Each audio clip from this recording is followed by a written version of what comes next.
الحمدللہ رب العالمین والصلاة والسلام علی سید المرسلین اما بعد فاعوذ باللہ من الشیطان الرجیم بسم اللہ الرحمن الرحیم پڑھیے الصلاة والسلام علیک یا رسول اللہ وعلی آلک واصحابک یا حبیب اللہ الصلاۃ والسلام علیک یا نبی اللہ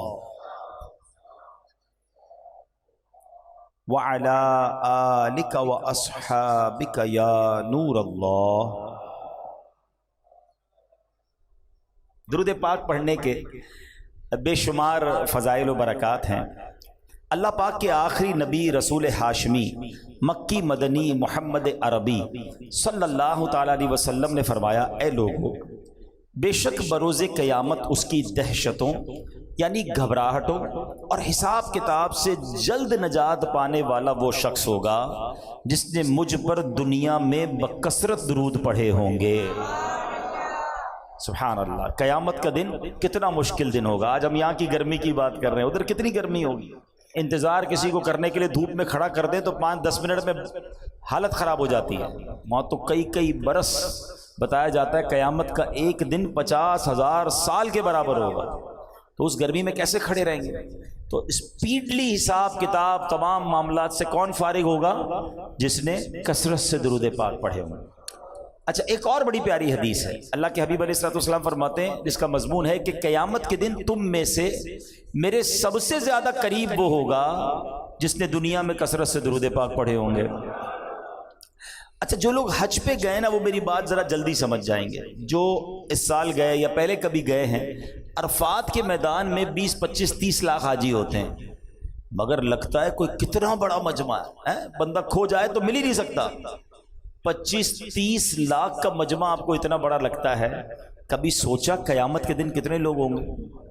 8 ارب لوگ تو اس وقت رہتے ہیں دنیا میں، 800 کروڑ کم و بیش۔ حضرت آدم سے لے کر قیامت تک جتنے لوگ اس دنیا میں آئے سب قیامت کے دن محشر کے میدان میں ہوں گے، یعنی پتہ نہیں اربوں ہوں گے یا خربوں ہوں گے، اتنا بڑا مجمع۔ اچھا، اس مجمع میں جتنے مسلمان ہوں گے، ہر مسلمان کے دل میں کیا تمنا ہوگی؟ کس سے ملنا ہے، کس کے قریب جانا ہے؟ اللہ کے آخری نبی صلی اللہ علیہ وسلم کے پاس، شافع روز محشر کے پاس جانا ہے، کیونکہ بگڑی انہوں نے ہی بنانی ہے، شفاعت انہوں نے کرنی ہے، پیاس لگی ہوگی جام کوثر انہوں نے پلانا ہے، ہمارے اعمال نامے کھلیں گے تو اپنے کرم سے چھپانا ہمارے عیبوں کو انہوں نے۔ Everybody wants to meet him, ہر بندہ چاہے گا مجھے ان سے ملنا ہے۔ پاسبل ہے 25 لاکھ کے عرفات کے میدان میں کوئی کھو جائے؟ چلو عرفات کو چھوڑے، ککری گراؤنڈ کا اور ملتان کا اجتماع تو آپ نے بھی دیکھا، ادھر کھو جائے تو نہیں ملتے، حالانکہ وہاں اتنے لوگ نہیں ہوتے۔ اربوں لوگوں میں کیسے نبی پاک کو ڈھونڈیں گے، کیسے قریب جائیں گے؟ تو اس کا مطلب یہ ہوا کہ پھر پیارے آقا جس کو گیٹ پاس دیں گے وہی قریب ہو سکے گا۔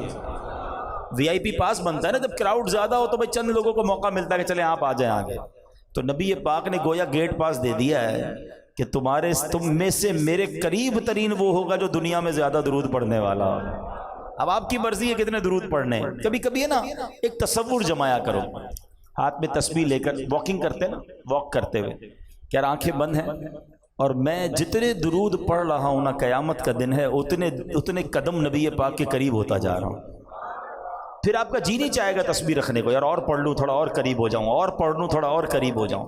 تو چلیں نیت کرتے ہیں پوری زندگی کثرت سے درود پاک پڑھیں گے انشاءاللہ۔ یکم محرم الحرام جہاں اسلامی نیا سال ہے، محرم کا مہینہ جب بھی آتا ہے بہت ساری یادیں لے کر آتا ہے، کیونکہ اس مہینے میں امام علی مقام، امام تشنا کام، امام حسین رضی اللہ تعالیٰ عنہ اور ان کے رفقا کے ساتھ جو کربلا کے میدان میں واقعات ہوئے وہ ہر مسلمان کے دل کو زخمی کر دیتے ہیں، افسردہ کر دیتے ہیں۔ اور صرف عاشورہ کے دن یہی ایک واقعہ نہیں بلکہ اور بھی بہت سارے ہسٹوریکل واقعات ہوئے، لیکن اسی مہینے کی جو پہلی تاریخ ہے ہمیں ایک اور عظیم ہستی کی یاد دلاتی ہے، اور وہ ہستی کون ہے کہ جن کے ایمان لانے کی دعا نبی پاک نے فرمائی، یعنی اللہ سے مانگا ہے کہ یا اللہ ان کو ایمان کی دولت نصیب کر دے۔ معاملہ کیا تھا؟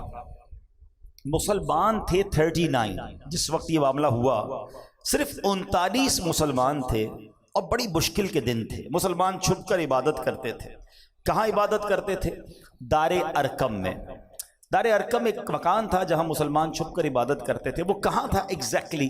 جو لوگ مکہ مدینے گئے ہیں ذرا جلدی سمجھ جائیں گے. صفا کی پہاڑی سے جب ہم مروہ کے لیے چلتے ہیں، صفا مروہ میں جو صحیح ہوتی ہے، تو صفا سے جب آپ مروہ جاتے ہیں تو رائٹ سائڈ پہ اب تو دیوار بن گئی ہے، مگر یہی وہ کوئی مکان تھا جہاں پر دار ارقم تھا. اچھا ایک اور بات سوچئے کہ اگر صفا کے قریب کوئی مکان تھا تو یہاں سے کعبہ کتنا دور تھا؟ چند قدم کے فاصلے پر. مگر حال یہ تھا کہ مسلمان طواف نہیں کر سکتے تھے، مسلمان کھلے عام عبادت نہیں کر سکتے تھے، ڈر کے چھپ کے، بلکہ اپنے ایمان کا اظہار بھی نہیں کر سکتے تھے کہ ہم مسلمان ہو گئے. اتنا حال ٹینشن والے دن تھے. اب اس میں ایک ایسی شخصیت جو اسلام لانے سے پہلے بھی بڑے بہادر، بڑے جری اور جلال والے تھے. یقیناً آپ سمجھ گئے میں کس کا ذکر کر رہا ہوں، حضرت عمر فاروق رضی اللہ تعالیٰ. لیکن ابھی آپ ایمان نہیں لائے. آپ نے جب دیکھا کہ کوئی ایک ایسی ہستی آئی ہے جو ہمارے بتوں کے خلاف بات کرتی ہے، اللہ وحدہ لا شریک کی طرف بلاتے ہیں، ہمارے آبائے دین کے خلاف بات ہو رہی ہے، انہوں نے کیا کیا؟ تلوار اٹھائی اور کہا کہ میں معاذ اللہ مسلمانوں کے نبی کو شہید کر دوں. جب آپ جانے لگے تو راستے میں کسی نے روکا، اے عمر کہاں چلے؟ کہا سنا ہے کہ ایک نبی آئے ہیں اور مسلمانوں کے نبی ہیں اور ہمارے دین کے خلاف بات کرتے ہیں، میں آج ان کا کام ہی تمام کر دوں گا. معاذ اللہ 39 مسلمان تھے.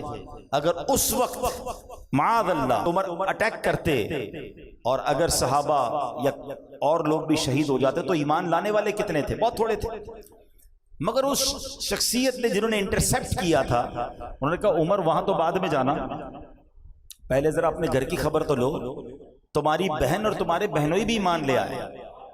حضرت عمر کو بڑا غصہ آیا کہ یہ کیسے ہو سکتا ہے کہ میری بہن ایمان لے آئی، میری بہن مسلمان ہو گئی. آپ گھر پہنچے.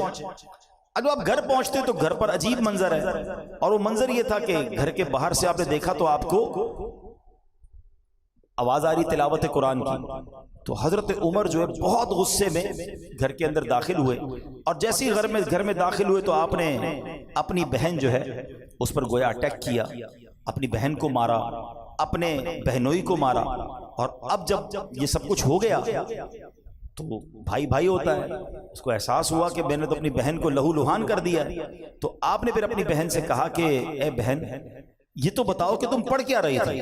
بہن کہتی قرآن پڑھ رہی تھی. کہا مجھے بھی دکھاؤ. کہا تم نہیں دیکھ سکتے، تم ہاتھ نہیں لگا سکتے، تم پہلے پاکی حاصل کرو. بہن کی ہمت دیکھیں کہ ایک تو بھائی نے لہو لہان کیا ہوا، لیکن قرآن کی عظمت دل میں کیسی ہے کہ تم پاک نہیں ہو، تم نے وضو نہیں کیا یا تم غسل کرو.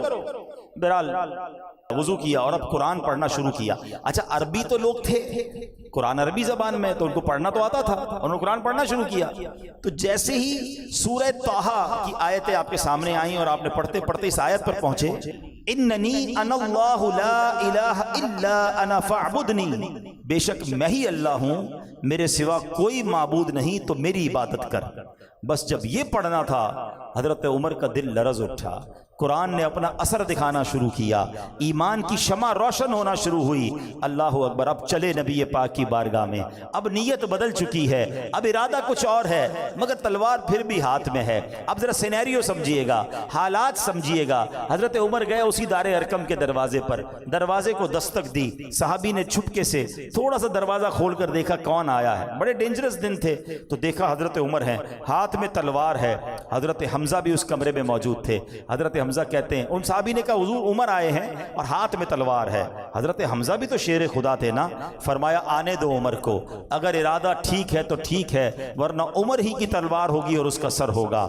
اب سبحان اللہ کمال دیکھیں، حضرت عمر تلوار لے کر آئے ہیں.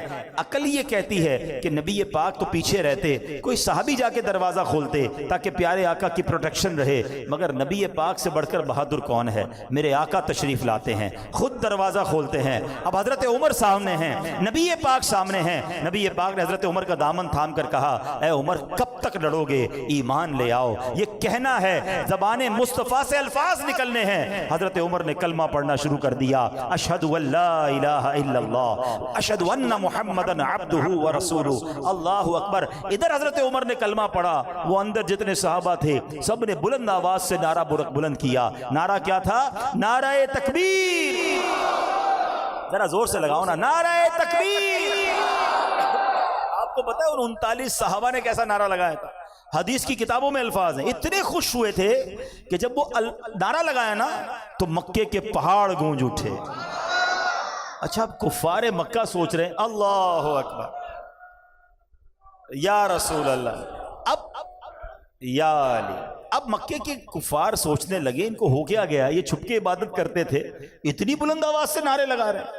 تو کسی نے بتایا کہ عمر ایمان لے آئے. اب قریش کے لوگوں نے جب یہ سنا تو ان کی کمر ٹوٹ گئی. ان کو پتا تھا کہ کیا پرسنالٹی ہے، یعنی ان کو بڑا مان تھا حضرت عمر پر. حضرت عمر کی وجہ سے وہ بڑے اپنے آپ کو اسٹرانگ سمجھتے تھے، اور حضرت عمر اب مسلمان ہو گئے. حضرت عمر نے کمال پتہ کیا کیا؟ جیسے ایمان لائے نا، کہتے حضور کیا ہم حق پر نہیں ہیں؟ ہم چھپ کر نماز کیوں پڑھتے ہیں؟ ہم علل اعلان نماز کیوں نہیں پڑھتے؟ ہم کعبے کا طواف کیوں نہیں کرتے؟ ہو سکتا ہے کسی صحابی نے کہا ہو ہم پڑھتے تو ہیں، وہ مارتے ہیں، وہ پڑھنے نہیں دیتے. حضرت عمر نے کہا حضور آج ہی چلیں گے. اب کیا ہوا؟ آئے ہائے. تصور میں بڑا خوبصورت منظر آتا ہے، کیونکہ حدیث کی کتابوں میں پورا نقشہ لکھا ہوا ہے کہ اب دروازہ کھلتا ہے اور اس مکان سے 2 صفیں باہر نکلتی ہیں. ایک صف کو لیڈ کر رہے ہیں حضرت حمزہ رضی اللہ تعالیٰ عنہ شیر خدا، اور دوسری صف کو لیڈ کر رہے ہیں حضرت عمر فاروق. اور اب گئے یہ دونوں صفوں میں مل کر صحابہ کعبے کے سامنے. اچھا جب کعبے کے پاس گئے نا تو سارے کعبے کے گرد وہ تمام کفاروں کے سردار ہاتھ میں تلوار لیے، جنگجو، سپہ سالار سب کھڑے ہیں. ہر بار مارتے تھے، اگین ریڈی ہو گئے، آنے دو ان کو پھر مارتے ہیں. حضرت عمر نے پتہ کیا کہا؟ تاریخی جملے سنو. آپ فرماتے جس کو اپنی بیوی بیوہ کروانی ہے اور جس کو اپنے بچے یتیم کروانے میرے سامنے آ جائے، خبردار جو ہمارے سامنے کوئی آیا. حضرت عمر کا یہ کہنا تھا، سب کی ٹانگیں کانپنے لگی. مسلمانوں نے نماز پڑھی اور طواف کیا. اللہ اکبر. ایک بڑی اہم بات حضرت عمر کی عظمت کے لیے سمجھو، میں اور آپ عزت والے پتہ ہے کیوں ہیں؟ ہم مسلمان ہیں، اسلام کی وجہ سے ہماری عزت ہے. اور حضرت عمر وہ ہیں کہ جن کے بارے میں کتابوں میں آتا ہے جب سے یہ ایمان لائیں اسلام کو عزت ملی. اب ذرا سوچے، اعز الاسلام والمسلمین، یعنی یہ وہ شخصیت ہیں جن کی وجہ سے اسلام کو عزت ملی، مسلمانوں کو عزت ملی. اس دن کے بعد جب سے حضرت عمر ایمان لائے، اسلام نے وہ ٹیک آف کیا، اسلام کو وہ ترقی ملی. وہ دن ہے، آج کا دن ہے. اسلام ترقی پر ہی جاتا چلا جا رہا ہے. اللہ کریم نے حضرت عمر کو وہ مقام دیا. اللہ اکبر. یہ کمال کی ہستی ہیں اور ان کی زندگی کے اتنے واقعات ہیں، ہم بیان کرتے چلے جائیں ایک رات تو کیا زندگی گزر جائے. حضرت عمر کی فضیلت کو بیان کرنے کے لیے ایک ہی حدیث کافی ہے کہ میرے آقا علیہ الصلوۃ والسلام فرماتے ہیں میرے بعد کوئی نبی ہوتا تو عمر ہوتا. آپ سوچو تو صحیح مقام کیسا. اب کچھ پہلے تو نوجوان بھی ہیں، بچے بھی ہیں، حضرت عمر کا تعارف پیش کر دیتا ہوں کہ آپ کی جو تفصیل ہے، بایوگرافی جس کو کہا جاتا ہے، پہلے ذرا وہ سن لیں، پھر انشاءاللہ مزید آپ کی سیرت کے بارے میں سنتے ہیں. حضرت عمر رضی اللہ تعالیٰ عنہ عظیم صحابی ہیں. دنیا میں آپ کا نام مبارک عمر ہے اور آسمانوں میں آپ کو فاروق کے نام سے پہچانا جاتا ہے. آسمانی کتاب تورات شریف میں آپ کا نام منطق الحق یعنی حق بات کہنے والے کے نام سے لکھا ہوا ہے. انجیل شریف میں آپ کا نام کافی ہے. جنت میں آپ کا نام اقدس سراج ہوگا. سراج کہتے ہیں چراغ کو. آپ 583 عیسوی میں ہجرت مدینہ سے 41 سال پہلے مکہ مکرمہ میں پیدا ہوئے. پیارے آقا علیہ الصلوۃ والسلام کے اعلان نبوت کے 6 سال 614 عیسوی میں آپ نے اسلام قبول کیا. پیارے آقا علیہ الصلوۃ والسلام نے آپ کے اسلام لانے کے لیے دعا فرمائی، اس لیے آپ کو مراد رسول کہتے ہیں. اب آؤ اعلیٰ حضرت کا وہ شعر سمجھ لو. کئی بار سنا ہوگا نا، اعلیٰ حضرت کہتے ہیں حضور کا دل جو ہے نا، آقا جو ہے جب ان بدبختوں کو دیکھتے تھے، بے ایمانوں کو دیکھتے تھے، ناری کہتے ہیں جہنم میں جانے والے، ان ناریوں کو دیکھتے تھے، آقا کا دل بہت دکھتا تھا کیونکہ بہت ظلم ہوتا تھا مسلمانوں پر. مگر جب عمر ایمان لائے تو نبی پاک کے دل میں ٹھنڈک آ گئی. جن کے ایمان لانے کے بعد مسلمانوں نے علل اعلان کعبے میں نماز ادا کی. پیارے آقا نے انہیں اپنا وزیر بنایا، نبی پاک کے ساتھ تمام غزوات میں تمام معاملات میں مشیر رہے، نبی پاک کے وزیر رہے، پیارے آقا کے ساتھ تمام اسٹریٹجی پلاننگ میں شامل رہے، اور پھر اس کے بعد 13 سنہ ہجری بمطابق 634 عیسوی یعنی 53 سال کی عمر مبارک میں آپ مسلمانوں کے دوسرے خلیفہ بنے، اور 24 ہجری بمطابق 643 عیسوی میں مسجد نبوی شریف میں نماز فجر پڑھاتے ہوئے ایک بدبخت نے آپ پر خنجر سے حملہ کیا، جس سے آپ زخمی ہو گئے اور مدینہ منورہ میں شہادت ہوئی۔ آپ کی نماز جنازہ حضرت صہیب رضی اللہ تعالیٰ عنہ نے پڑھائی، اور سبحان اللہ تدفین کہاں ہوئی؟ آئے ہاں، یہ بات سمجھو، حضرت عمر حضرت ابو بکر کی شان تو سمجھو، مدینے میں مرنا بہت بڑی سعادت، جنت البقیع میں تدفین بڑی سعادت، ہماری تو زندگی کی تمنا یہ ہے، مگر حضرت عمر کی قسمت پر ہماری جانیں قربان کہ تدفین بھی ہوتی ہے تو میرے آقا کے ساتھ ہوتی ہے۔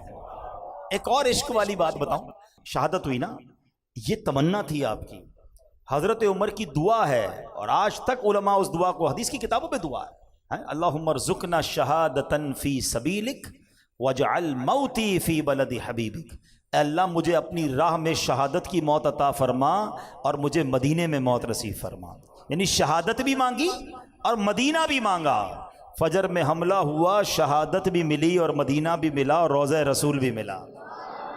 یہ دعا بڑی مقبول ہے، مانگتے رہا کرو، اے اللہ ہم بھی دعا مانگتے ہیں، اللہم ارزقنی شہادتا فی سبیلک وَاجْعَلْ مَوْتِي فِي بَلَدِ حَبِيبِكَ، اے اللہ ہمیں مدینے کے سوا کہیں اور موت نہ دینا۔ حضرت عمر کا واسطہ میرے مولا مدینے میں ایمان والی، عافیت والی، شہادت والی موت ہم سب کو نصیب فرما۔ وصلی اللہ تعالی علی خیر خلقہ محمد وآلہ وصحبہ اجمعین۔ ایک اور خوبصورت بات، علماء فرماتے ہیں کہ انسان کا جو وجود بنتا ہے نا، وہ اسی مٹی سے بنتا ہے کہ جہاں اس نے دفن ہونا ہوتا ہے، ٹھیک ہے نا؟ ایک جملہ سنا ہوگا آپ نے، پہنچی وہیں پہ خاک جہاں کا خمیر تھا، یعنی جس مٹی سے میں اور آپ جس مٹی سے بنائے گئے نا، اسی جگہ جا کے دفن ہونا ہے۔ یہ اللہ کی شان ہے، اور ایسا ہوتا بھی ہے، بزرگ بیٹھے ان سے پوچھیں، کوئی بندہ دنیا میں پتہ نہیں ٹریول کرتا کرتا کہاں پہنچتا ہے، اس کی وہاں موت آ جاتی ہے، لوگ کہتے ہیں اس کی وہیں لکھی ہوئی تھی۔ تھوڑے دنوں پہلے دیکھا نا آپ نے، $2.5 لاکھ دے کر بھی سمندر کی تہ میں گئے نا، کیونکہ موت وہاں لکھی تھی، کچھ 28 25 لاکھ دے کے گئے، وہ بیچارے ڈوب گئے، موت وہاں لکھی، جہاں لکھی ہے نا وہیں آئے گی، اور جس مٹی سے بنایا اسی مٹی میں تدفین ہوگی، ٹھیک ہے؟ اب حضرت عمر اور حضرت ابوبکر صدیق کو کس مٹی سے بنایا گیا؟ ہاں یہ سمجھو بات، علماء کہتے ہیں جس مٹی سے نبی پاک کی تخلیق ہوئی ہے نا، اسی مبارک مٹی سے حضرت عمر اور حضرت ابوبکر صدیق کی بھی تخلیق ہوئی ہے، بالکل ساتھی ہے نا روضہ رسول پر، یعنی اسی مٹی کو، یعنی اللہ کریم نے پہلے سے ہی چن لیا تھا انہیں، یہ نبی پاک کے وہ ساتھی ہیں جو سلیکٹڈ ہیں۔ اللہ کی شان دیکھو کہ اللہ نے ان کو یہ مرتبہ کیسا عطا فرمایا، اور سبحان اللہ ایک بار نبی پاک صحابہ کے سامنے آئے، پیار کتنا تھا پتہ ہے نبی پاک حضرت ابوبکر صدیق اور حضرت عمر میں پیار کتنا تھا کہ ایک بار نبی پاک اپنے صحابہ کے سامنے آئے، سیدھے ہاتھ میں حضرت ابوبکر صدیق کا ہاتھ تھا اور بائیں ہاتھ میں حضرت عمر فاروق رضی اللہ عنہ کا۔ آج صحابہ کے سامنے آئے نا، کہا دیکھ لو جیسے آج آئے ہیں محشر کے میدان میں بھی ایسے ہی آئیں گے۔ کیا شان، کیا شان! تو حضرت عمر کی کیا بات کریں، سبحان اللہ۔ اب کچھ برکت لینے کے لیے، واقعی سچی بات بتاؤں، آج جس ہستی کا ذکر کرنے بیٹھے نا، اسپیچ لیس ہو جاتا ہے انسان، الفاظ ہی نہیں ہے ہمارے پاس، ان کی ہم کیا شان بیان کریں، ہماری اوقات ہی نہیں ہے، مگر برکت لینے کے لیے کہتے ہیں نا، نیک لوگوں کا ذکر کرو تو رحمتیں نازل ہوتی ہیں۔ ہم اس نیت سے حضرت عمر کا ذکر کر رہے ہیں کہ ہم پر بھی رحمتیں برس جائیں، اور شاید ان کی سیرت سے میں اور آپ کچھ سیکھ کر آج کھڑے ہو جائیں۔ حضرت عمر کے بارے میں آتا ہے کہ ایک بار نبی پاک علیہ الصلوۃ والسلام کسی معاملے میں فکر مند تھے، تو فاروق اعظم نے عرض کیا کہ حضور فکر کی کیا بات ہے، اللہ پاک آپ کے ساتھ ہے، فرشتے آپ کے ساتھ ہیں، حضرت جبریل آپ کے ساتھ ہیں، حضرت میکائیل علیہ السلام آپ کے ساتھ ہیں، حضرت ابوبکر آپ کے ساتھ ہیں، میں بھی آپ کے حاضر خدمت ہوں، سارے مسلمان آپ کے ساتھ ہیں۔ تسلی دینے کے لیے حضرت عمر نے نبی پاک کو یہ الفاظ کہے، یہ الفاظ بارگاہ الہی میں کیسے مقبول ہوئے کہ قرآن پاک کی آیت نازل ہوتی ہے۔ حضرت عمر کی شان یہ ہے، آپ بات کرتے تھے، مشورہ دیتے تھے، قرآن نازل ہوتا تھا. اب سنیں کیا قرآن کی آیت نازل ہوئی. فَإِنَّ اللَّهَ هُوَ مَوْلَاهُ وَجِبْرِيلُ وَصَالِحُ الْمُؤْمِنِينَ، تو بے شک اللہ خود ان کا مددگار ہے اور جبریل اور نیک ایمان والے. امام جلال الدین سیوطی شافعی رحمۃ اللہ تعالی علیہ اس آیت کی تفسیر میں فرماتے ہیں صالح المؤمنین ابو بکر و عمر، کہتے ہیں اس آیت میں جو نیک مومن کی طرف اشارہ ہے نا، اس سے مراد صدیق اکبر ہیں اور عمر فاروق اعظم ہیں. یعنی قرآن نے ان کو صالح مومن فرمایا اور انہوں نے نبی پاک سے جو عرض کیا اللہ نے قرآن کی آیت نازل فرما دی. سبحان اللہ. حدیث پاک کی مشہور کتاب ترمذی، اس میں روایت ہے کہ جب یہ حکم نازل ہوا کہ اللہ پاک کہ پیارے حبیب علیہ الصلوۃ والسلام کی بارگاہ میں جب مسلمان گفتگو کریں تو آواز پست رکھیں، اپنی آواز کو اونچا نہ کریں، ورنہ تمہارے اعمال، تمہاری نمازیں، تمہارے روزے، تمہارے حج برباد ہونے کا اندیشہ ہے. اب جب یہ حکم نازل ہوا نا تو حضرت ابوبکر صدیق، حضرت عمر فاروق رضی اللہ تعالیٰ عنہ نے بہت زیادہ احتیاط کرنا شروع کر دی. حضرت عمر تو اتنی مائنر آواز میں، اتنی ہلکی آواز میں بات کرتے تھے کہ نبی پاک علیہ الصلوۃ والسلام کو دوبارہ پوچھنا پڑتا تھا عمر کیا کہا تم نے، کیونکہ وہ بہت اپنی آواز کو ہلکا رکھتے تھے. اچھا ادب کا تقاضا تھا، دھیمی آواز میں بات کر رہے ہیں، قرآن پاک کی آیت نازل ہوتی ہے. اب سنو قرآن کیا کہتا ہے. ان الذین یغضون اصواتهم عند رسول اللہ. قرآن کہتا ہے بے شک جو لوگ اللہ کے رسول کے پاس اپنی آوازیں نیچی رکھتے ہیں، اولئک الذین امتحن اللہ قلوبہم للتقوی، یہی وہ لوگ ہیں جن کے دلوں کو اللہ نے پرہیزگاری کے لیے پرکھ لیا ہے. پھر آگے انعام کیا ان کے لیے، لہم مغفرۃ و اجر عظیم، ان کے لیے بخشش اور بڑا ثواب ہے. وہ صحابہ کرام جو بہت نیچا رکھتے تھے، حضرت ابوبکر صدیق اور عمر فاروق اعظم ہیں، تو گویا اس آیت میں بتایا گیا کہ اللہ نے ان کے دل تقوی اور پرہیزگاری کے لیے پرکھ لیے ہیں، ان کے لیے آخرت میں بخشش ثواب ہے. سبحان اللہ سبحان اللہ. تو یہ ہیں حضرت عمر فاروق. اچھا اب حضرت عمر فاروق کی جو شان ہے نا، بہت ساری شانیں ہیں، اس میں ایک بڑی کمال کی آپ کی خاص بات یہ ہے کہ آپ جو ہے نا آپ کے ساتھ قرآن کی بڑی موافقت آتی ہے. یعنی آپ نبی پاک کی بارگاہ میں کوئی عرض کرتے، مشورہ دیتے اور اللہ اس کا حکم نازل کر دیتا. علماء فرماتے ایسی 20 کے قریب آیتیں ہیں جو حضرت عمر نے عرض کی اور قرآن میں وہ آیت نازل ہو گئی. اب میں 2-3 باتیں انشاءاللہ اس بارے میں عرض کرتا ہوں. اس میں کیا ہوا کہ ایک بار نبی پاک کی بارگاہ میں تو عمر آتے ہیں، کہتے حضور یہ جو مقام ابراہیم ہے، مقام ابراہیم پتہ ہے نا، وہ پتھر جہاں حضرت ابراہیم نے کھڑے ہو کر کعبے کی تعمیر کی، آج بھی موجود ہے. اچھا ایک بڑی مشہور آیت ہے، سب کو یاد ہوگی تقریباً، وَاتَّخِذُوا مِن مَّقَامِ إِبْرَاهِيمَ مُصَلًّى، اور ابراہیم کے کھڑے ہونے کی جگہ کو اپنی جائے نماز بناؤ، مصلی بناؤ. ٹھیک ہے. اور ساری دنیا پڑھ، جیسے طواف ہوتا ہے کیا کرتے ہیں، مقام ابراہیم پہ نفل پڑھنے، وہاں نہیں ملتی جگہ تو کہیں اور پڑھتے ہیں، مگر لوگ چاہتے ہیں اس کے قریب پڑھیں. مگر آپ کو پتہ ہے یہ حکم کیسے آیا؟ حضرت عمر نے ایک بار نبی پاک سے عرض کیا حضور کہ ایسا نہیں ہو سکتا کہ ہم ابراہیم علیہ السلام کے جو مقام ہے، مقام ابراہیم کو ہم مصلی بنا لیں؟ حضرت عمر نے مشورہ دیا. جبریل امین حاضر ہوتے ہیں اللہ کے نبی کی بارگاہ میں یہ آیت لے کر وَاتَّخِذُوا مِن مَّقَامِ إِبْرَاهِيمَ مُصَلًّى. ہائے ہائے ہائے. اور اے مسلمانوں تم ابراہیم کے کھڑے ہونے کی جگہ کو نماز کا مقام بناؤ. اے صفا مروہ کرنے والو، حج پہ جاتے صفا مروہ کرتے، عمرے پہ جاتے صحیح کرتے ہو نا؟ آپ کو پتہ پہلے نہیں ہوتی تھی. ہاں یہ کیسے ہوا؟ حضرت عمر نے نبی پاک سے عرض کیا کہ حضور ہم کعبے کا تو طواف کرتے ہیں، کیا یہ اچھا ہم صفا مروہ کے درمیان بھی چکر لگا لیا کریں؟ مشورہ دیا نبی پاک کو. اللہ اکبر. ان کی شان دیکھو، جبریل امین آتے ہیں اور اللہ کے نبی کی بارگاہ میں کون سی آیت لے کر آتے ہیں؟ کتنی مشہور آیت ہے، ان الصفا والمروۃ من شعائر اللہ فمن حج البیت او اعتمر فلا جناح علیہ ان یطوف بہما. قرآن کہتا ہے بے شک صفا اور مروہ اللہ کی نشانیوں میں سے ہے، جو اس گھر کا حج اور عمرہ کرے اس پر کچھ گناہ نہیں کہ ان دونوں کے چکر لگائے. اللہ اکبر. یہ مشورہ تھا فاروق اعظم کا اور قرآن کی آیت نازل ہو جاتی. کس قدر بڑا مرتبہ ہے. اچھا ایک بار کیا ہوا، ایک کافر تھا ابن سوریہ، یہ بڑا بدبخت تھا. اس نے نبی پاک سے کہا کہ ہم جبریل کے دشمن ہیں. آپ کے پاس جبریل اللہ کا پیغام لاتے ہیں نا، اگر میکائیل لاتے نا تو ہم کلمہ پڑھ لیتے. تمہارے نبی کے پاس چونکہ جبریل آتے ہیں تو ہم جبریل کے دشمن ہیں. اب بڑی عجیب سی بات کی. تو حضرت عمر نے اس کو جواب کیا دیا. آپ ذرا مزے کی بات سنیے گا. حضرت عمر نے جب یہ سنا نا کہ یہ جبریل کے دشمنی کی باتیں کر رہا ہے تو حضرت عمر نے کیا کہا، من کان عدوا للہ وملائکتہ ورسلہ وجبریل ومیکال فإن اللہ عدو للکافرین. آپ نے اس کو جواب دے دیا، اپنی طرف سے جواب دے دیا. حضرت عمر نے اس کافر کو جواب دیا. ادھر جبریل امین نبی پاک کی بارگاہ میں آیا، اور آپ کو پتہ کیا آیت نازل ہوئی؟ ایگزیکٹلی یہی الفاظ جو حضرت عمر نے اس کافر کو جواب دیا، اللہ نے وہی الفاظ گویا قرآن میں نازل فرما دیے. ہائے ہائے ہائے. ہاں اب آیت سنو اور اس کا ترجمہ سنو. آیت کیا ہے؟ من کان عدوا للہ وملائکتہ ورسلہ وجبریل ومیکال فإن اللہ عدو للکافرین. تو جو کوئی اللہ اور اس کے فرشتوں اور اس کے رسولوں اور جبرائیل اور میکائیل کا دشمن ہو تو اللہ کافروں کا دشمن ہے. سبحان اللہ. جبھی کہتے ہیں کہ عمر کی زبان پر حق جاری ہوتا تھا. ایک بار کیا ہوا کہ اسلام میں پہلے شراب حلال تھی، ٹھیک ہے نا، لوگ پیتے تھے شراب. تو اب حکم یہ نازل ہوا کہ حضرت عمر نے اللہ کی بارگاہ میں دعا کی. ان کو اچھا نہیں لگتا تھا لوگ کیوں شراب پیتے ہیں. شراب پیتے ہیں تو ان کی عقلیں معاف ہو جاتی ہیں، عجیب عجیب باتیں کرتے ہیں، عجیب عجیب حرکتیں کرتے ہیں. ہمارے پاس شراب جائز نہیں ہونی چاہیے. اب ان کا دل تو کہتا تھا مگر اسلام میں منع نہیں تھا. تو آپ نے اللہ کی بارگاہ میں دعا کی، اللہم بین لنا فی الخمر، یعنی الہی شراب کے معاملے میں ہماری رہنمائی فرما.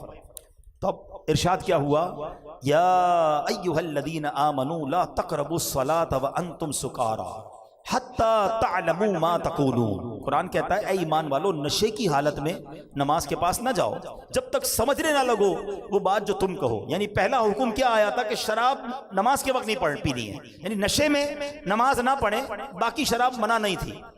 پہلا حکم یہ آیا.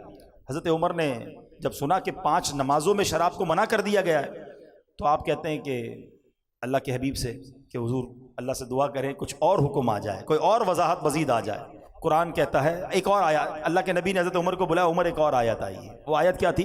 یسألونک عن الخمر والمیسر قل فیہما اثم کبیر. ترجمہ کیا ہے؟ آپ سے شراب اور جوئے کے متعلق سوال کرتے ہیں، تم فرما دو ان دونوں میں کبیرہ گناہ ہے.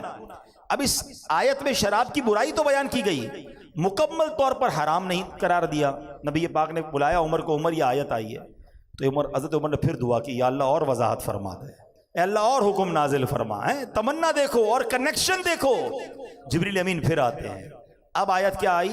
یا ایھا الذین آمنوا انما الخمر والمیسر والانصاب والازلام رجس من عمل الشیطان فاجتنبوہ لعلکم تفلحون. نبی پاک نے حضرت عمر کو پھر بلایا، اے عمر آؤ رب کا نیا پیغام آیا ہے، ایک اور حکم آیا ہے. اب جی آیت نازل ہوئی، اس کا معنی کیا ہے؟ اے ایمان والو شراب اور جوا اور بت اور قسمت معلوم کرنے کے تیر ناپاک شیطانی کام ہی ہیں، تو ان سے بچتے رہو تاکہ تم فلاح پاؤ. اس آیت کے بعد شراب کو مکمل طور پر حرام قرار دے دیا. یہ شان ہے حضرت عمر کی. ریئلائز تو کرو کہ قیامت تک قرآن کی تلاوت ہوتی رہے گی، اور جب جب ان آیتوں کی تلاوت ہوتی رہے گی سبحان اللہ عظمت عمر فاروق کا اعلان ہوتا رہے گا. ملی تائید خدا، تائید حبیب خدا، مل گئی تائید اصحاب خیر الورا، دیا حق نے ان کا ساتھ ہے، فاروق اعظم کی کیا بات ہے. طے کرے صدق و صفا ان کے حق میں رسول خدا کی دعا، جب بھی کچھ کہے حق تیرے ساتھ ہے، فاروق اعظم کی کیا بات ہے، کیا بات ہے. سبحان اللہ. تو اے میرے پیارے اسلامی بھائیو، اس سے پہلے کہ میں بیان کو آگے کی طرف لے کے چلوں، ایک بات کہ شراب مسلمانوں میں حلال تھی، لوگ شراب پیتے تھے جب جائز تھی. لیکن جیسے یہ حکم نازل ہوا نا تو کتابوں میں آتا ہے کہ مکے کی گلیوں میں پانی کی طرح شراب بہہ رہی تھی. اپنے برتن توڑ دیے، اپنی شرابیں بہا دی لوگوں نے. اللہ کا حکم آیا، حالانکہ پہلے پیتے تھے، عادی تھے، مگر حکم الہی آیا تو 1 منٹ نہیں لگایا. اور آج ہم جب سے پیدا ہوئے شراب حرام ہے، ہمارے لیے تو کبھی بھی جائز نہیں ہوئی نا، مگر بدقسمتی سے بتایا جاتا ہے کہ بہت بڑی تعداد شراب اور اس کے بعد جوئے کا حکم قرآن میں اسی آیت کے ساتھ جوئے میں لگ گئے، نشے میں لگ گئے. کوئی چرس، کوئی ہیروئن، پتہ نہیں اب تو کس کس قسم کے نشے آ گئے. نوجوانوں، میرے بچوں نہ جاؤ اس کے پاس. بڑی تعداد میں نوجوان لڑکے ان کاموں میں پھنس گئے ہیں. خدا کے واسطے اپنے آپ کو بچاؤ. یہ اللہ کو ناراض کرنے والا کام، آپ کی صحت بھی برباد، معاشرے میں بھی آپ بدنام. ہم نے کروڑ پتی لوگوں کے بچوں کو روڈ پہ پڑے ہوئے دیکھا کیونکہ اتنے نشے میں پڑ گئے کہ آخر گھر والوں نے بھی نکال دیا. یہ لوگ کہتے ہیں اچھا پھر پتہ یہ نشہ لگتا کہاں سے؟ نشہ دوستوں سے ملتا ہے. کوئی ایک جواری، ایک شرابی، ایک ہیروئنچی مجھے بتا دو جو کہے کہ میرے اماں ابا نے مجھے لا کر دیا تھا کہ بیٹا آج تیری برتھ ڈے، یہ چرس پی لو، آج بڑا اچھا لگ رہا ہے تو یہ شراب پی لو. نہیں، یہ سارے وہی برے دوست ہیں کہ جو پہلے کہتے سگریٹ پی لو، بندہ کہتا نہیں میں تو صرف سگریٹ پیتا ہوں، میں تو کچھ بھی نہیں کرتا، دوست پیتے ہیں میں بیٹھتا ہوں. اسی طرح بندہ ان بری عادتوں میں پڑتا ہے اور دنیا بھی برباد اور آخرت بھی برباد. خدا رسول کے واسطے حضرت عمر کی بات ہو رہی ہے. قرآن کا حکم جب اس وقت کے مسلمانوں کے پاس آیا، انہوں نے اپنا سب کچھ ختم، شراب کی ندیاں بہا دی، ایک قطرہ باقی نہیں رکھا. تو ہم بھی تو صحابہ کے غلام ہیں، ہم بھی تو اہل بیت کے غلام. اب نیت کر لیں کبھی بھی نشے والی چیز کے قریب نہیں جائیں گے، کبھی بھی جوئے کے قریب نہیں جائیں گے. اور یہ جو اعتماد بات کرتے ہیں نا اپنے اوپر، نہیں یار میں بڑا پکا ہوں، میں تو صرف بیٹھتا ہوں، میرے دوست جوا کھیلتے ہیں. او اللہ کے بندو، ادھر بیٹھ رہے ہو جدھر اللہ کی لعنت برس رہی ہے. آپ کہتے ہو میں کھیلتا نہیں، میں پیتا نہیں، بیٹھتے تو ہو نا. کیا ہو رہا ہے ادھر؟ اللہ کی لعنت برس رہی ہے، تم ادھر بیٹھ رہے ہو. دنیاوی لحاظ سے پوچھتا ہوں، کچھ لوگ جوا کھیل رہے، 4 لوگ بیٹھے، پولیس آتی ہے تو کس کو اٹھاتی ہے؟ سبھی جاتے ہیں نا. وہ یہ کہتا تھوڑی ہے میں بیٹھا تھا، میں بیٹھا کیوں تھا ادھر، یہ بیٹھنے کی جگہ ہے. بالکل اسی طرح جب اللہ کی طرف سے غضب نازل ہوتا ہے تو یہ ساتھ کمپنی دینے والے بھی مارے جائیں گے. ارے بیٹھنا ہے تو ان کے ساتھ بیٹھو نا، تو اللہ رسول کا ذکر کر رہے ہیں. ہاں ادھر بیٹھو، برکتیں ہی برکتیں، ادھر کیوں بیٹھتے ہیں؟ اچھا میں لاجیکلی سمجھاتا ہوں. کسی بلڈنگ میں آگ لگ جائے پہلی منزل پر، دوسری منزل والا کو یار میں تو بیٹھا ہوں نا، نیچے آگ لگی ہے، بیٹھے گئے خالی کرے گا؟ پوری بلڈنگ خالی، یار کہیں سیکنڈ فلور پہ بھی نہ لگ جائے. اچھا اتنی عقل ہے آپ کے اندر کہ فرسٹ فلور پہ آگ لگے تو سیکنڈ تھرڈ سب خالی، بلکہ آس پاس کی بلڈنگیں بھی خالی کرا لی جاتی ہیں. یار دنیا کی آگ نہ لگ جائے، جدھر جہنم کی آگ برس رہی ہے تم ادھر بیٹھے ہوئے ہو اور کہتے ہو مجھے کچھ نہیں ہوگا. ایک بات یاد کر لو، بڑی خوبصورت بات پنجابی شاعر نے کہی نا، بھلے بندے دی صحبت یاروں جویں دکان اتاراں، سودا بھاوے ملے نہ لئیے ہلے آن ہزاراں. کہتے اچھے بندے کی صحبت ایسی ہے جیسے عطر والے کی دکان. عطر کی دکان پہ جاتے ہیں نا، پرفیوم شاپ پہ جاتے ہیں، کہتے کچھ خریدو نہ خریدو، 1 روپے کا خرچہ نہ کرو، فری میں خوشبو مل جاتی ہے. جیسے ہی داخل ہوتے پہلی خوشبو آ جاتی ہے، مزہ آ جاتا ہے. پھر وہ لگا بھی دیتا ہے سیمپل، تھوڑے اور سیمپل بھی لگوا لیتے ہیں، فری میں خوشبو مل گئی. کہا یہ اچھا آدمی ہے، یہ اچھے آدمی کی صحبت ہے. یہ نیک لوگوں کی صحبت میں بیٹھتے ہیں نا، کچھ کیا نہیں کیا، برکت ملی گئی، خوشبو آئی گئی، رحمت کے چھینٹے برس ہی گئے. اور وہ کہتے ہیں برے بندے دی صحبت یاروں جویں دکان لوہاراں. کہتے ہیں برے بندے کی صحبت ایسی جیسے لوہار کی دکان ہے. دیکھیے لوہار کی دکان پہلے تو ہوتی تھی، اب پتہ نہیں ہے نہیں، وہ چنگاریاں نکلتی تھیں، وہ کوئی چھری تیز کرتے تھے اور وہ ٹھک ٹھک کرتے رہتے تھے. ہمارے خارا در میں رہتا تھا تو وہاں بھی تھی، اب بھی ہوں گی اولڈ سٹی ایریا میں. تو کہتے ہیں یہ دکان کیا ہے، کپڑے پاوے کنج کنج پہیے چنگا پین ہزاراں. کہ کتنے بھی کپڑے بچا لو، ایک نہ ایک چنگاری تمہارے دامن میں سوراخ کر ہی دے. گھر پہ آ کے دیکھتے تھے کیا ہوا یار، یہ سوراخ کیسے ہو رہے؟ وہ گئے تھے نا لوہار کی دکان پہ. اچھا بدبو آ رہی ہے، کیوں آ رہی ہے؟ دھواں آ گیا. دس از دا میننگ. سمجھو بات کو تسلی سے. اچھے بندے کی صحبت عطر والے کی دکان ہے، خوشبو ملے گی، نیکی ملے گی. اچھا ایک اور اس کا ڈیمونسٹریشن کر لیتے ہیں نا، ایک چھوٹا سا تجربہ کر لیتے ہیں. شاید ظاہر یا شرابی جواری یا ڈکیت تو نہیں بیٹھے ہوں گے تو میں ان سے پوچھ نہیں سکتا، لیکن ان سے جب آپ پوچھیں گے تو آپ کو یہی کہیں گے یار دوستوں نے لگایا تھا. لیکن یہ امامے والے بیٹھے ہیں، داڑھی والے بیٹھے ہیں، نمازی بیٹھے ہیں، ان سے پوچھ لو کس نے نیک بنایا؟ یہ کہیں گے دوست نے بنایا. کوئی اچھا دوست ملا ہوگا جو مسجد میں لے آیا ہوگا، کوئی اچھا اسلامی بھائی ملا ہوگا، اجتماع میں لے گیا ہوگا، فیضان مدینہ لے گیا ہوگا، ماں باپ نے بھی شفقت کی ہوگی، دوست بھی اچھے مل گئے. تبدیلی اچھی بھی دوستوں سے آتی ہے اور بری بھی دوستوں سے آتی ہے. اب یہ آپ کی مرضی اچھا بننا ہے یا برا بننا ہے. حضرت عمر رضی اللہ عنہ کی سیرت کو دیکھیں، کیا قرآن فہمی ہے، کیا قرآن پر عمل ہے، کیا گناہوں سے بچنا ہے. اور ہمارا حال کیا ہے؟ تو خدا را اچھی صحبت اپنائیں، اچھے ماحول سے وابستہ ہو جائیں. اور آج کے اس پرفتن دور میں دعوت اسلامی جیسا ماحول نہیں ہے، لاکھوں لوگوں کو بدل دیا ہے، تو پھر کیوں نہ اس ماحول سے وابستہ ہو جائیں. تو جہاں انشاءاللہ محبت رسول بھی ملے گی، محبت صحابہ بھی ملے گی، محبت اہل بیت بھی ملے گی، محبت اولیاء بھی ملے گی، محبت علماء بھی ملے گی، اپنے ماں باپ کی محبت اور ادب بھی ملتا ہے. پھر کیوں نہ اس ماحول کو اپنائیں، اجتماع میں آتے رہیں، مدنی قافلوں میں سفر کرتے رہیں. حضرت عمر اتنا بڑا مرتبہ، یعنی مطلب اس سے بڑا مرتبہ کیا ہوگا کہ کوئی بات کرے اور قرآن کی آیت نازل ہو جائے، مگر حضرت عمر کا اللہ اکبر، خوف خدا اور قرآن پڑھنے کا انداز ایسا تھا کہ ایک بار حضرت عمر نماز فجر پڑھا رہے تھے. قرآن میں بھی پڑھتا ہوں، آپ بھی پڑھتے ہیں، سنتے ہیں، ہم سب سنتے ہیں. حضرت عمر نماز فجر پڑھا رہے ہیں اور آیت نمبر سورہ یوسف کی آیت نمبر 84 پر پہنچے. تو آیت کیا تھی؟ وَبْيَضَّتْ عَيْنَاهُ مِنَ الْحُزْنِ فَهُوَ قَضِيمٌ، اور یعقوب کی آنکھیں غم سے سفید ہو گئیں، وہ اپنا غم برداشت کرتے رہے. حضرت عمر جماعت کرا رہے ہیں، امام ہیں. جب یہ آیت پر پہنچے نا، اتنا روئے، روتے روتے رہے، کافی دیر ہو گئی. پھر بہت دیر کے بعد آپ نے رکوع فرمایا. قرآن ان کے دل پر اثر کرتا تھا. ایک بار حضرت حسن سے روایت ہے کہ حضرت عمر فاروق نے تلاوت کی سورہ طور کی آیت نمبر 7 اور 8. آیت کیا تھی؟ ان عذاب ربک لواقع ما لہ من دافع، بے شک تیرے رب کا عذاب ضرور واقع ہونے والا ہے، اسے کوئی ٹالنے والا نہیں. آپ پر ایسی رکت طاری ہوئی، ایسا خوف خدا طاری ہوا کہ 20 دن تک آپ کی یہ کیفیت رہی. تو عمر کے بارے میں آتا، اب اتنا خوف خدا میں روتے تھے کہ آپ کے چہرے پر 2 سیاہ لکیریں پڑ گئی تھی. تنہائی میں جا کر ایک بار ایک صحابی نے دیکھا حضرت عمر اپنے آپ کو کوڑا مار کر کہہ رہے ہیں، اے عمر خطاب کے بیٹے، تم اور امیر المومنین، اللہ سے ڈر. اللہ اکبر، قطعی جنتی.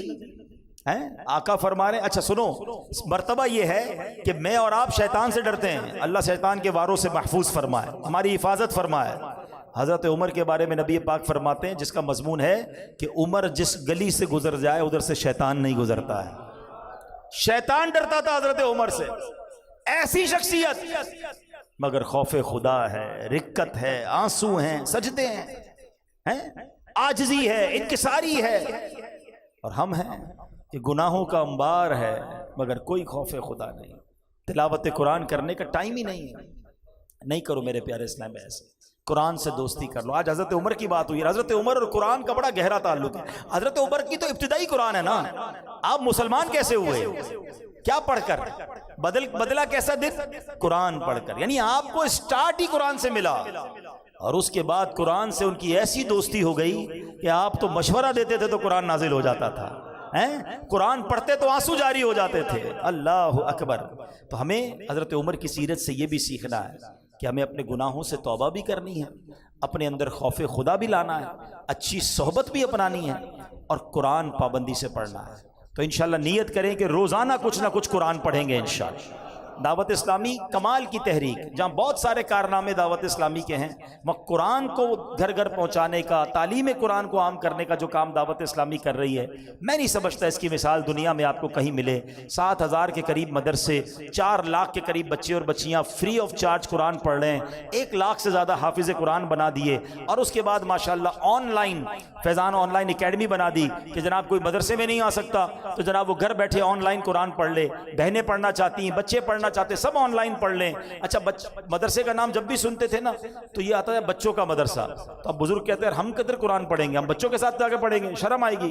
ان کی شرم و جھجک دور کرنے کے لیے دعوت اسلامی نے ساری دنیا میں مدرسۃ المدینہ بالغان بنا دیے کہ چلے بھائی بچے نہیں آئیں گے، صرف بڑے آئیں گے، عشاء کے بعد آ جائیں. ہر مسجد میں ماشاءاللہ میں کہوں تو ہزاروں مسجدوں میں روزانہ مدرسۃ المدینہ بالغان لگ رہا ہے. بزرگ آتے ہیں، نوجوان آتے ہیں، اپنے مخارج ٹھیک کرتے ہیں. تو کتنا خوبصورت سسٹم دعوت اسلامی نے ڈیولپ کیا. اچھا قرآن پڑھنے کے ساتھ سمجھنا بھی ہے. تفسیر قرآن، سبحان اللہ، ایسی تفسیر قرآن ہمیں دے دی دعوت اسلامی نے جو بڑی آسان اردو میں ہے. قبلہ مفتی قاسم صاحب نے صراط الجنان تفسیر قرآن لکھ دی. اچھا وہ تفسیر 10 جلدوں میں ہے، شاید 7-8 ہزار روپے اس کی قیمت ہوگی.